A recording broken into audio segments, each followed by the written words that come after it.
दोस्तों एक बार फिर से मैं आपके लिए BSF sport Kota recruitment 2025 form fill up apply online process की अपडेट लेके आ चुके हैं। किस तरह से आप BSF sport Kota constable GD के 241 खाली पदों के लिए अपने फॉर्म अप्लाई कर सकते हो, स्टेप बाय स्टेप कंप्लीट जानकारी आपको इस वीडियो में दी जाएगी।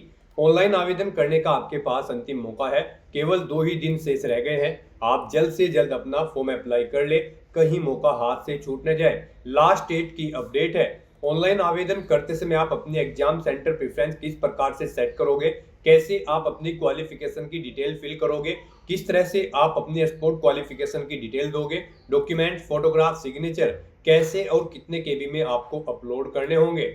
ऑनलाइन आवेदन करते समय अगर आपके सामने कोई भी टेक्निकल प्रॉब्लम आ रही है तो उसका हल भी आपको इस वीडियो में मिल जाएगा। अंतिम समय में आपको किस प्रकार से अपना फॉर्म अप्लाई करना होगा, कैसे फॉर्म रिजेक्ट होने से बचाना होगा। आप अंतिम समय का वेट न करें, आज ही से अपना फॉर्म अप्लाई कर ले। आखिरी समय में कोई भी टेक्निकल प्रॉब्लम हो सकती है। तो कंप्लीट जानकारी के लिए आपको ये वीडियो शुरू से लेके एंड तक बिना स्किप किए हुए देखनी होगी। इस वीडियो को कंप्लीटली देखने पर ही आपके सभी सवाल और डाउट क्लियर होंगे। तो चलिए दोस्तों, बिना कोई वक्त कमाए शुरू करते हैं BSF sport Kota form fill up की पूरी जानकारी। फॉर्म अप्लाई करने से पहले आपको सबसे पहले हमारी वेबसाइट आईएनडी सरकारी नौकरी के इस पेज पर विजिट करना होगा, जिसका लिंक आपको नीचे description plus first comment box में मिल जाएगा। और हमारे इस पेज पर विजिट करके आप यहां से बीएसएफ स्पोर्ट कोटा का फॉर्म अप्लाई कर सकते हो। बॉर्डर सिक्योरिटी फोर्स सीमा सुरक्षा बल बीएसएफ के अंतर्गत ये भर्ती निकली है। कांस्टेबल जीडी की पोस्ट है। स्पोर्ट कोटा के अंतर्गत 241 वैकेंसीज निकली है। 20 अगस्त 2025 तक आप अप्लाई कर सकते हो। लास्ट डेट की अपडेट है। ऑनलाइन आवेदन करने की अंतिम तिथि 20 अगस्त है। केवल 2 ही दिन शेष है। 21,700 से 69,100 लेवल 3 के अंतर्गत आपको सैलरी प्रति माह के लिए दी जाएगी। 10वीं क्लास पास कैंडिडेट अप्लाई कर सकते हैं। 18 से 23 वर्ष आयु सीमा है। फीस जनरल ओबीसी डब्ल्यूएस के लिए 147.20 है। SC/ST फीमेल को फीस जमा नहीं करनी होगी। ऑनलाइन मोड से आप पेमेंट कर सकते हो। सिलेक्शन होगा document verification, physical standard test PHT और डिटेल मेडिकल एग्जामिनेशन डीएमई के आधार पर बिना एग्जाम की भर्ती है। ऑनलाइन अप्लाई कर सकते हो। ऑल इंडिया से अप्लाई कर सकते हो। recruit.bsf.gov.in इसकी ऑफिशियल वेबसाइट है, जिससे आप ऑनलाइन अप्लाई कर सकते हो। इंपोर्टेंट लिंक सेक्शन के अंतर्गत ऑफिशियल नोटिफिकेशन पीडीएफ लिंक पर क्लिक करके आप इसके पीडीएफ डाउनलोड कर सकते हो। स्पोर्ट कोटा बीएसएफ की ऑफिशियल पीडीएफ है। 241 मेल और फीमेल के लिए वैकेंसीज निकली हुई है, जिसके लिए ऑनलाइन आवेदन प्रक्रिया चल रही है। यहाँ पर आप game wise total vacancies male female के लिए चेकआउट कर सकते हो, स्क्रॉल डाउन करते हुए कि किस गेम के लिए कितनी वैकेंसीज निकली है। उसके बाद में सैलरी की इन्फॉर्मेशन आप यहां से चेकआउट कर ले। एलिजिबिलिटी कंडीशंस की आपको यहां पर कंप्लीट इन्फॉर्मेशन मिल जाएगी। इसमें age limit, qualification, sport qualification की आपको जानकारी दे दी गई है।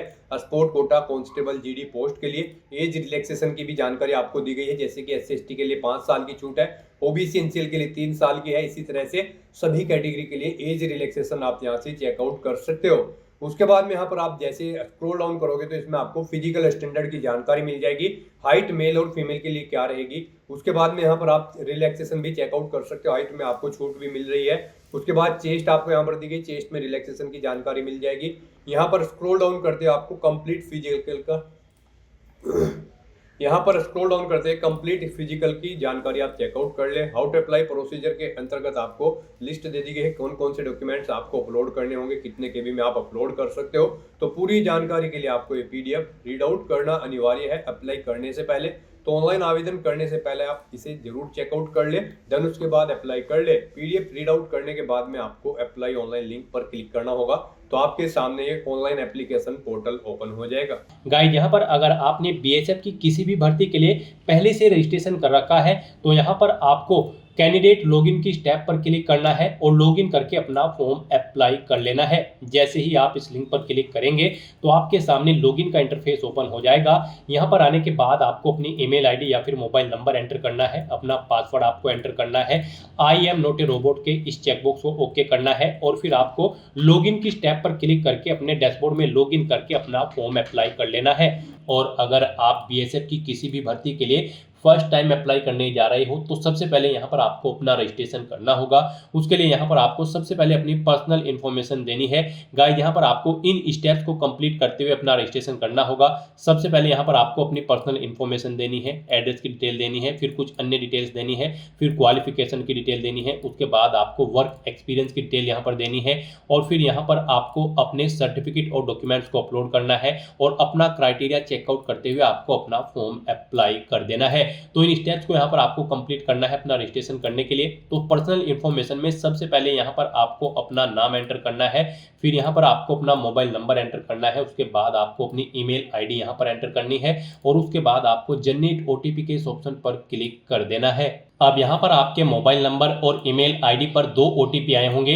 मोबाइल पर जो ओटीपी आया है वो आपको एंटर मोबाइल ओटीपी कॉलम में एंटर करना है और ईमेल पर जो ओटीपी आया है वो आपको एंटर ईमेल ओटीपी के इस कॉलम में एंटर करना है और उसके बाद गाइज आपको सबमिट के इस ऑप्शन पर क्लिक कर देना है। इस तरह से यहाँ पर आपका अकाउंट क्रिएट हो चुका है। आपकी ईमेल आईडी को आपका यूजर नेम और पासवर्ड आपकी रजिस्टर्ड ईमेल आईडी पर सबमिट कर दिया गया है। आपको उन्हें केयरफुली नोट डाउन करके रख लेना है फ्यूचर यूज के लिए। अब यहाँ पर आपको अपनी आइडेंटिटी डिटेल प्रोवाइड करनी है। यहाँ पर आप आधार कार्ड ऑप्शन सेलेक्ट करें अपनी आइडेंटिटी के लिए, यहाँ पर इसे प्रीफर किया गया है आपके लिए और फिर आप अपना आधार नंबर एंटर करें या फिर गाइस यहाँ पर आप अपनी कोई और आइडेंटिटी टाइप सेलेक्ट करें जैसे कि passport, PAN card, driving licence या फिर वोटर आईडी और उसका नंबर यहाँ पर आप एंटर कर दें। उसके बाद यहाँ पर आपको अपनी एडिशनल इन्फॉर्मेशन देनी है। यहाँ पर आपको अपनी डेट ऑफ बर्थ सेलेक्ट करनी है। उसके बाद यहाँ पर आपको अपनी नेशनलिटी ऑटोमेटिकली फिर मिल जाएगी इंडियन। उसके बाद यहाँ पर आपको अपने फादर का नाम एंटर करना है, मदर का नाम एंटर करना है। आपकी बॉडी पर कहीं कोई कट या तिल का निशान है उस पैलेस का नाम यहाँ पर आपको एंटर करना है। फिर यहाँ पर आपको अपना जेंडर सेलेक्ट करना है, मेल या फिर फीमेल। उसके बाद यहाँ पर आपको अपना मैरिटल स्टेटस सेलेक्ट करना है, आप मैरिड हो या फिर अनमैरिड। फिर यहाँ पर आपको अपनी डोमिसाइल डिटेल प्रोवाइड करनी है।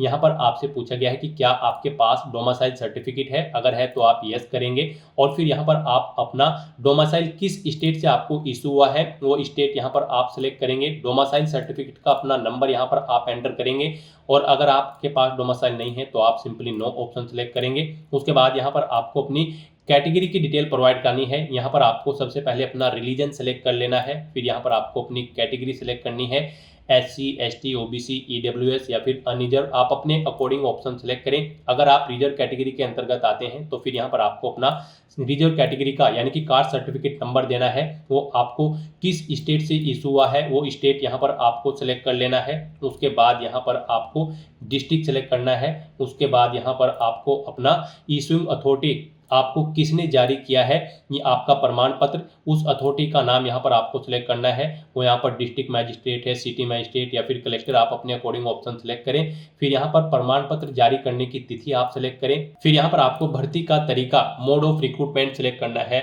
अगर आप ESM कैंडिडेट हैं, एक्स सर्विसमैन आप सेलेक्ट करेंगे। गवर्नमेंट एम्प्लॉय है तो गवर्नमेंट एम्प्लॉय ऑप्शन सेलेक्ट करेंगे। BSF के डिपार्टमेंटल कैंडिडेट हैं तो ये ऑप्शन सेलेक्ट करेंगे और इनमें से अगर आप नहीं हैं तो फिर यहाँ पर आपको direct entry DE option select करना है। फिर यहाँ पर आपको अपनी रिजर्वेशन के लिए सब कैटेगरी की डिटेल देनी है। यहाँ पर आपसे पूछा गया कि क्या आप एक्स सर्विसमैन कैंडिडेट हैं, यहाँ पर आपको नो ही ऑप्शन सेलेक्ट होगा। अगर यहाँ पर आपने मोड ऑफ रिक्रूटमेंट में डायरेक्ट एंट्री ऑप्शन सेलेक्ट किया है और अगर यहाँ पर आप एक्स सर्विसमैन या फिर गवर्नमेंट एम्प्लॉय या फिर BSF डिपार्टमेंटल ऑप्शन सेलेक्ट करेंगे तो यहाँ पर आपको येस या नो ऑप्शन सेलेक्ट होंगे। फिर आप येस करके अपनी डिटेल्स यहाँ पर प्रोवाइड कर सकते हैं अपनी सर्विस की और डिपार्टमेंटल में भी आपको येस ऑप्शन सेलेक्ट हो जाएगा अगर यहाँ पर आप डिपार्टमेंटल कैंडिडेट होंगे। फिर यहाँ पर आपको अपनी डिटेल प्रोवाइड करनी होगी सर्विस की। नहीं तो यहाँ पर अगर आप डायरेक्टली एंट्री ले रहे हैं तो यहाँ पर आपको नो ही ऑप्शन शो होंगे। इस तरह से अपनी ये सभी डिटेल्स फिल करने के बाद फिर आपको सेव एंड नेक्स्ट के इस ऑप्शन पर क्लिक कर देना है। नेक्स्ट यहाँ पर आपको अपने एड्रेस की डिटेल देनी है। यहाँ पर आपको अपना परमानेंट एड्रेस एंटर करना है। उसके बाद आपको अपना कोरोस्पोंडेंस एड्रेस एंटर करना है और अगर आपका कोरोस्पोंडेंस एड्रेस आपके परमानेंट एड्रेस के अकॉर्डिंग सेम है तो यहाँ पर आप सेम एज परमानेंट एड्रेस के चेकबॉक्स को ओके कर देंगे। ऑटोमेटिकली आपका कोरोस्पोंडेंस एड्रेस आपके परमानेंट एड्रेस के अकॉर्डिंग फिल हो जाएगा और उसके बाद फिर गाइज आपको इस पेज को नीचे स्क्रॉल डाउन करते हुए सेव एंड नेक्स्ट के इस ऑप्शन पर क्लिक कर देना है। नेक्स्ट आपके सामने कुछ इस तरह से इंटरफेस शो होगा। अब यहाँ पर आपको अपनी कुछ अन्य और डिटेल्स प्रोवाइड करनी है। यहाँ पर आपसे पूछा गया कि क्या आपके पास NCC का C प्रमाण पत्र है, अगर है तो आप यस करेंगे। फिर आपसे पूछा गया कि क्या आपके पास A सर्टिफिकेट भी है NCC का, अगर है तो आप यस करेंगे और फिर उसकी डेट यहाँ पर आप सिलेक्ट कर लेंगे। यहाँ पर आप सिलेक्ट करें किस डेट को आपका प्रमाण पत्र आपको इशू हुआ है उसके बाद यहाँ पर आपसे पूछा गया कि क्या आपके पास बी सर्टिफिकेट भी है, अगर है तो यस करें और उसकी डेट भी यहाँ पर आप सेलेक्ट कर लें। फिर आपसे पूछा गया कि क्या आपके पास सी सर्टिफिकेट भी है एनसीसी का, अगर है तो आप यस करें और उसे प्राप्त करने की डेट भी यहाँ पर आप सेलेक्ट कर लें। और गाइज अगर आपके पास एनसीसी का सी प्रमाण पत्र नहीं है तो सिंपली यहाँ पर आप नो ऑप्शन सेलेक्ट करेंगे, फिर आगे की डिटेल आपको नहीं देनी होगी। उसके बाद आपसे पूछा गया है कि क्या आपके पास कोई स्पोर्ट अचीवमेंट खेल की उपलब्धि है, अगर है तो आप यस करें और फिर उसकी डिटेल यहाँ पर आप प्रोवाइड कराएं।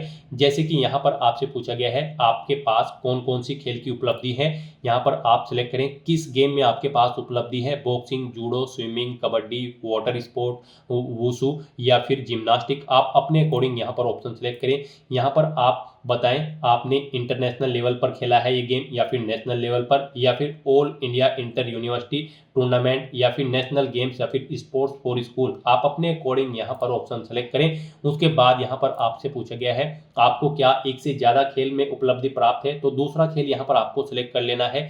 उसके बाद उसकी डिटेल भी आपको देनी है, आपने उसे नेशनल, इंटरनेशनल या फिर स्कूल लेवल, जिस भी लेवल पर खेला है आप अपने अकॉर्डिंग ऑप्शन सेलेक्ट कर लें। फिर यहाँ पर आपको अपने फिजिकल स्टैंडर्ड की डिटेल प्रोवाइड करनी है। यहाँ पर आपको अपनी हाइट सेंटीमीटर में एंटर करनी है। फिर यहाँ पर आपको अपनी चेस्ट एंटर करनी है, आपकी चेस्ट कितनी है, ये केवल मेल कैंडिडेट को यहाँ पर एंटर करना होगा। उसके बाद यहाँ पर आपको अपना वजन किलोग्राम में एंटर करना है, कितने किलो वजन आपका है। फिर यहाँ पर आपसे पूछा गया है कि क्या आपके ऊपर कोई क्रिमिनल केस चल रहा है, अगर चल रहा है तो आप यस करेंगे और फिर आपसे पूछा गया है कि क्या उसकी प्रोसीडिंग कंप्लीट हो चुकी है, अगर हो चुकी है तो यस करें, नहीं तो नो ऑप्शन सेलेक्ट करें। उसकी डिटेल यहाँ पर आप प्रोवाइड कराएं और अगर आपके ऊपर कोई क्रिमिनल केस नहीं है तो सिंपली यहाँ पर आप नो ऑप्शन सेलेक्ट करेंगे। इस तरह से अपनी डिटेल्स यहाँ पर फिल करने के बाद फिर गाइज आपको सेव एंड नेक्स्ट के ऑप्शन पर क्लिक कर देना है। नेक्स्ट यहाँ पर आपको अपनी क्वालिफिकेशन की डिटेल प्रोवाइड करनी है। सबसे पहले यहाँ पर आपको अपनी क्वालिफिकेशन का टाइप सेलेक्ट करना है। यहाँ पर आपने जो भी क्वालिफिकेशन की है जैसे कि 10वीं क्लास, 12वीं class, diploma, graduate, post graduate, यहाँ पर आपने जो भी अपनी हायर क्वालिफिकेशन की हुई है उस तक की सभी डिटेल्स आपको वन बाय वन करके यहाँ पर सिलेक्ट करके उसे ऐड कर देना है। जैसे कि सबसे पहले यहाँ पर आपको अपनी 10वीं क्लास की डिटेल प्रोवाइड करनी होगी। उसके बाद यहाँ पर आपको अपना सर्टिफिकेट नंबर देना होगा 10वीं क्लास का। फिर यहाँ पर आपको पासिंग ईयर सेलेक्ट करना है, कब आपने अपनी 10वीं क्लास पास आउट की है। उसके बाद गाइज यहाँ पर आपको स्टेट सेलेक्ट करना है, जिस स्टेट से आपने अपनी 10वीं क्लास पास आउट की है। फिर यहाँ पर आपको बोर्ड या यूनिवर्सिटी का नाम सेलेक्ट करना है जिससे आपने अपनी क्वालिफिकेशन पास आउट की है। और उसके बाद गाइज यहाँ पर आपको ऐड के इस ऑप्शन पर क्लिक करते हुए अपनी क्वालिफिकेशन की डिटेल ऐड कर देनी है। इस तरह से यहाँ पर आपकी क्वालिफिकेशन ऐड हो जाएगी। इसे अगर आप एडिट करना चाहते हैं तो पेंसिल के इस ऑप्शन पर क्लिक करके एडिट कर सकते हैं, डिलीट करना चाहते हैं तो आप डिलीट कर सकते हैं। तो इस तरह से यहाँ पर आपको वन बाय वन करके आपको अपनी हायर क्वालिफिकेशन तक की सभी क्वालिफिकेशन की डिटेल यहाँ पर प्रोवाइड कर देनी है। जैसे कि 10वीं के बाद 12वीं अगर आपने की है तो 12वीं की डिटेल, 12वीं के बाद आपने ग्रेजुएशन, पोस्ट ग्रेजुएशन, कोई डिप्लोमा, पीएचडी, एमफिल जो भी डिग्री आपने की हुई है वो यहाँ पर आप सिलेक्ट करें और वन बाय वन करके ऐसे ही यहाँ पर आप अपनी हाईएस्ट क्वालिफिकेशन तक की डिटेल्स ऐड कर दें। और इस तरह से यहाँ पर अपनी सभी क्वालिफिकेशन ऐड करने के बाद गाइज फिर आपको नेक्स्ट के इस ऑप्शन पर क्लिक कर देना है। नेक्स्ट यहाँ पर आपको अपने एक्सपीरियंस की डिटेल प्रोवाइड करनी है। यहाँ पर आपसे पूछा गया है कि क्या आप एम्प्लॉय हैं, अगर हैं तो आप यस करेंगे और फिर उसकी डिटेल यहाँ पर आप प्रोवाइड कराएंगे। जैसे कि यहाँ पर आप प्रेजेंट में हैं या फिर पास्ट में एम्प्लॉय थे, आप अपने अकॉर्डिंग ऑप्शन सेलेक्ट करें।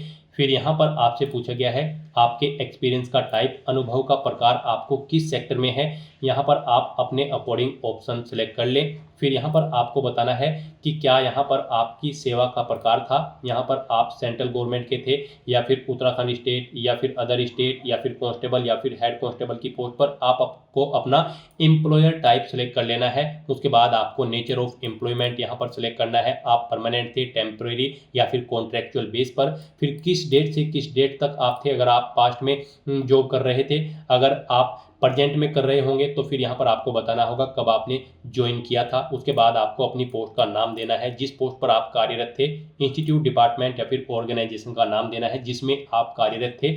और उसके बाद गाइज आपको सेव के इस ऑप्शन पर क्लिक करके अपनी एक्सपीरियंस की डिटेल यहाँ पर ऐड कर देनी है। यहाँ पर आपको आपके एक्सपीरियंस की डिटेल शो हो जाएगी। और अगर आपको एक से ज़्यादा जगह वर्किंग एक्सपीरियंस है फिर आप दोबारा से यहाँ पर ये सभी डिटेल्स प्रोवाइड करते हुए अपने एक्सपीरियंस की डिटेल सेव के ऑप्शन पर क्लिक करते हुए यहाँ पर सेव कर दें। से 1 बाय 1 करके यहाँ पर ऐड हो जाएंगे आपके एक्सपीरियंस की डिटेल। और फिर गाइज यहाँ पर आपको सेव एंड नेक्स्ट के इस ऑप्शन पर क्लिक कर देना है। और गाइज अगर आपको एक्सपीरियंस नहीं है तो सिंपली यहाँ पर आप नो ऑप्शन सेलेक्ट करेंगे, उसके बाद आपको कुछ भी डिटेल नहीं देनी है और फिर आप सेव एंड नेक्स्ट के इस ऑप्शन पर क्लिक कर देंगे। नेक्स्ट यहाँ पर आपको अपना फोटो, सिग्नेचर और डॉक्यूमेंट्स अपलोड करने हैं। इन्हें आप डिजी लॉकर के थ्रू या फिर डायरेक्टली अपलोड कर सकते हो। इनके लिए आपको गाइडलाइन दी गई है। यहाँ पर आपका जो फोटो होगा वो 30 KB से 100 KB के बीच में होना चाहिए। सिग्नेचर आपके 20 KB से 50 KB के बीच में होनी चाहिए। क्वालिफिकेशन, कास्ट, एक्सपीरियंस सर्टिफिकेट, जो बाकी के सर्टिफिकेट्स हैं वो यहाँ पर आपके 30 KB से 100 KB के बीच में होना चाहिए। और इन डॉक्यूमेंट्स का फॉर्मेट आपका JPG, JPEG, PNG या PDF होना चाहिए। तो इन डॉक्यूमेंट्स को अपलोड करने के लिए आपको यहाँ पर अपलोड फोटो, अपलोड सिग्नेचर या फिर अपलोड 10th मार्कशीट या फिर 12th certificate, upload graduate certificate, post graduate certificate, यहाँ पर आपने जो भी क्वालिफिकेशन की होगी उसके अकॉर्डिंग यहाँ पर आपको ऑप्शन शो कर दी जाएंगे। आपको इन्हें 1 बाय 1 करके अपलोड करना है। तो यहाँ पर आपको अपलोड फोटो या फिर अपलोड सिग्नेचर या फिर अपलोड सर्टिफिकेट के ऑप्शन पर क्लिक करना है। फिर आपको ड्रॉ फाइल्स टू अपलोड के ऑप्शन पर क्लिक करना है। फाइल्स को सेलेक्ट कर लेना है और 1 बाय 1 करके आपको अपने इन सभी डॉक्यूमेंट को यहाँ पर अपलोड कर देना है। यहाँ पर अगर आपके इन डॉक्यूमेंट का साइज कम या ज्यादा है तो आपको गूगल पर जाना है और वहां पर इमेज रिसाइजर टाइप करना है। मल्टीपल ऑनलाइन वेबसाइट आपके सामने ओपन होंगी, उनमें आप अपने जिस भी डॉक्यूमेंट का साइज कम या ज्यादा करना चाहते हैं उसे अपलोड करें और अपनी रिक्वायरमेंट के अकॉर्डिंग सेट करके उसे डाउनलोड करके फिर यहाँ पर आप अपलोड कर दें। इस तरह से अपने सभी डॉक्यूमेंट्स यहाँ पर आपको 1 बाय 1 करके अपलोड कर देने हैं। फिर आपको इस पेज को नीचे स्क्रॉल डाउन करना है, आई डू हर्बी डिक्लेयर के चेकबॉक्स को ओके करना है और फिर गाइड आपको सेव एंड नेक्स्ट के ऑप्शन पर क्लिक कर देना है। इस तरह से यहाँ पर आपका रजिस्ट्रेशन सक्सेसफुली कंप्लीट हो चुका है। आपके सामने कुछ इस तरह से इंटरफेस ओपन होगा। अब यहाँ पर आप जिस भी भर्ती के लिए अप्लाई कर रहे हैं उसकी पोस्ट यहाँ पर आपको सिलेक्ट करनी है। हम यहाँ पर आपको BSF constable GD sport Kota की भर्ती के लिए अप्लाई करके दिखा रहे हैं। तो स्पोर्ट कोटा की इस भर्ती में जिस भी गेम के लिए आप अप्लाई करना चाहते हैं कांस्टेबल की पोस्ट के लिए, यहाँ पर आप सिलेक्ट करें, जैसे कि बॉक्सिंग, बास्केटबॉल या फिर यहाँ पर बैडमिंटन। आप अपने अकॉर्डिंग ऑप्शन सेलेक्ट करें। उसके बाद यहाँ पर आप जो भी पोस्ट सेलेक्ट करेंगे उसकी स्पोर्ट क्वालिफिकेशन यहाँ पर आपको शो कर दी जाएगी। यहाँ पर आपको उसकी डिटेल प्रोवाइड करनी है। यहाँ पर आपसे को बताना है कि यहाँ पर आपने इस गेम में ओलंपिक गेम्स में पार्टिसिपेट किया है या फिर वर्ल्ड चैंपियनशिप में या फिर एशियन गेम्स में या फिर यूथ ओलंपिक गेम में। आप अपने अकॉर्डिंग यहाँ पर ऑप्शन सेलेक्ट करें। फिर आपको अपनी अचीवमेंट यहाँ पर बतानी है। आपने इस गेम में गोल्ड मेडल हासिल किया है, सिल्वर या फिर कोई और, आप अपने अकॉर्डिंग ऑप्शन सेलेक्ट करें। फिर यहाँ पर आपको जो प्रमाण पत्र जारी हुआ है आपके इस स्पोर्ट की क्वालिफिकेशन का, वो किस डेट को इशू हुआ है वो डेट यहाँ पर आपको सेलेक्ट कर लेनी है इस कैलेंडर में से। फिर यहाँ पर आपको अपनी एकेडमिक क्वालिफिकेशन की डिटेल प्रोवाइड करनी है। यहाँ पर इस भर्ती में पार्टिसिपेट करने के लिए आपका 10वीं क्लास पास आउट होना जरूरी है या फिर इसके इक्विवेलेंट कोई एग्जाम किसी वेल रिकॉग्नाइज्ड बोर्ड से आपका पास आउट होना जरूरी है। तो यहाँ पर आपसे पूछा गया है कि क्या आपने 10वीं क्लास पास आउट की है या फिर इसके इक्विवेलेंट कोई एग्जाम किसी रिकॉग्नाइज्ड बोर्ड से। तो यहाँ पर आपको यस ऑप्शन सेलेक्ट करना है। उसके बाद यहाँ पर आपको अपना स्पोर्ट डॉक्यूमेंट अपलोड करना है। यहाँ पर आपके पास जो भी स्पोर्ट का सर्टिफिकेट है, आपने जो ऊपर गेम सेलेक्ट किया है उसका जो भी आपके पास सर्टिफिकेट है वो यहाँ पर आपको अपलोड करना है। उसके लिए आपको अपलोड स्पोर्ट डॉक्यूमेंट के ऑप्शन पर क्लिक करना है। फिर आपको ड्रॉ फाइल के ऑप्शन पर क्लिक करना है और फाइल को सिलेक्ट करके यहाँ पर उसे अपलोड कर देना है। यहाँ पर आपकी फाइल JPG, JPEG या फिर PDF फॉर्मेट में हो सकती है। यहाँ पर आप चेकआउट कर सकते हो किस स्पोर्ट के लिए क्या डॉक्यूमेंट रिक्वायर्ड है, वो आप ऑफिशियल नोटिफिकेशन में से चेकआउट कर सकते हो कि किस गेम पर अप्लाई करने के लिए क्या यहाँ पर आपका सर्टिफिकेट या फिर क्वालिफिकेशन, जो स्पोर्ट क्वालिफिकेशन है वो रिक्वायर्ड है, वो यहाँ से आप चेकआउट कर सकते हो। उसके बाद यहाँ पर आपको अपना एनेक्जर 7 का फॉर्म अपलोड करना है। यहाँ पर आपको आपके स्पोर्ट के अकॉर्डिंग किसी भी एनेक्जर का फॉर्म अपलोड करने के लिए कहा जाएगा। आप ऑफिशियल नोटिफिकेशन में से चेकआउट कर सकते हो। यहाँ पर सभी एनेक्जर के फॉर्म प्रोवाइड कराए गए हैं। अलग अलग गेम के लिए यहाँ पर अलग अलग फॉर्म है। यहाँ पर आपको इन्हें डाउनलोड करना है और इस फॉर्म को फिल करने के बाद फिर आपको इसे अपलोड करना है। यहाँ पर आपका ये फॉर्म PDF फॉर्मेट में होना चाहिए। उसके लिए आपको प्लीज अपलोड एनेक्जर 7 या फिर 8 या फिर 4, 5 आपके गेम के अकॉर्डिंग कुछ भी हो सकता है। आपको इस ऑप्शन पर क्लिक करना है। फिर आपको ड्रॉ फाइल के ऑप्शन पर क्लिक करना है, फाइल को सिलेक्ट करना है और अपना यहाँ पर एनेक्जर का ये फॉर्म आपको अपलोड कर देना है। इस तरह से अपनी डिटेल फिल करने के बाद फिर गाइज आपको यहाँ पर सेव एंड नेक्स्ट के इस ऑप्शन पर क्लिक कर देना है। नेक्स्ट आपको आपके एप्लीकेशन फॉर्म का पूरा प्रीव्यू शो कर दिया गया है। आपको सभी डिटेल्स केयरफुली चेकआउट करनी है और यहाँ पर अगर कोई मिस्टेक है तो आप बैक बटन पर क्लिक करके एडिट कर सकते हो, और नहीं कोई मिस्टेक है तो यहाँ पर गाइज अब आपको सबसे पहले अपना पैलेस यहाँ पर एंटर करना है। उसके बाद आपको सेंटर यहाँ पर अपना सेलेक्ट कर लेना है। उसके बाद यहाँ पर आपको आपकी कैटेगरी के अकॉर्डिंग एप्लीकेशन फीस का अमाउंट शो कर दिया जाएगा। यहाँ पर रिजर्व कैटेगरी कैंडिडेट के लिए केवल पोर्टल चार्ज है 47 रुपये 20 पैसे, और अनरिजर्व कैटेगरी कैंडिडेट के लिए यहाँ पर 47 रुपये 20 पैसे प्लस 147 रुपये 20 पैसे फीस है जो यहाँ पर आपको जमा करानी होगी। उसके लिए यहाँ पर आपको HDFC bank PG automatically select मिलेगा। अब यहाँ पर आपको आई हरबी डिक्लेयर के इस चेकबॉक्स को ओके करना है और फिर आपको पे नाउ के इस ऑप्शन पर क्लिक कर देना है। नेक्स्ट आपके सामने ये पॉपअप शो होगा। अब आपको दोबारा से एग्री एंड पे के इस ऑप्शन पर क्लिक कर देना है। नेक्स्ट आपके सामने फीस पेमेंट का इंटरफेस ओपन हो जाएगा। अब गाइस यहाँ पर आप debit card, credit card, net banking, wallet, cash card या फिर यूपीआई के माध्यम से अपना फीस पेमेंट कर सकते हो। यहाँ पर यूपीआई आपके लिए बेस्ट ऑप्शन रहेगा। आप यूपीआई के ऑप्शन पर क्लिक करें, यहाँ पर आप अपनी यूपीआई आईडी एंटर करें या फिर अपना मोबाइल नंबर एंटर करें और पे नाउ के इस ऑप्शन पर क्लिक करते हुए अपना फीस पेमेंट कर दें, या फिर आप QR कोड के थ्रू भी अपना फीस पेमेंट कर सकते हैं। आप जनरेट QR के इस ऑप्शन पर क्लिक करें, ये QR कोड आपको शो होगा, आप इसे अपने यूपीआई से स्कैन करें और अपना फीस पेमेंट कर दें। सक्सेसफुली फीस पेमेंट करने के बाद यहाँ पर आपके सामने मैसेज शो हो जाएगा, आपका फीस पेमेंट यहाँ पर सक्सेसफुली कंप्लीट हो चुका है। अब यहाँ पर आप प्रिंट के इस ऑप्शन पर क्लिक करते हुए अपने एप्लीकेशन फॉर्म का एक हार्ड कॉपी प्रिंट आउट ले सकते हैं फ्यूचर यूज के लिए, फ्यूचर रेफरेंस के लिए। और उसके बाद गाइस यहाँ पर आपको बैक टू होम के इस ऑप्शन पर क्लिक करना है, फिर आपको आपके डैशबोर्ड में डायरेक्ट कर दिया जाएगा। यहाँ से आप चेकआउट कर सकते हो। आपका फॉर्म था वो सक्सेसफुली यहाँ पर सबमिट हो चुका है। एप्लीकेशन स्टेटस में आपको सबमिटेड ऑप्शन शो कर दिया जाएगा। यहाँ पर आप अपनी एप्लीकेशन फीस का पेमेंट भी कर चुके हो, उसके लिए आपको पेड ऑप्शन यहाँ पर शो कर दिया जाएगा, यानी कि आप इस भर्ती के लिए सक्सेसफुली अपना फॉर्म अप्लाई कर चुके हो। तो दोस्तों ऐसे आप BSF constable GD sport Kota की इस भर्ती के लिए अपने फॉर्म अप्लाई कर सकते हो बिना कोई मिस्टेक किए हुए। आज की इस वीडियो में बस इतना ही। आई होप ये वीडियो आपको पसंद आई होगी। अगर पसंद आई हो तो इसे लाइक और शेयर करें, चैनल पर नए हो तो इसे सब्सक्राइब कर लें। Thanks for watching.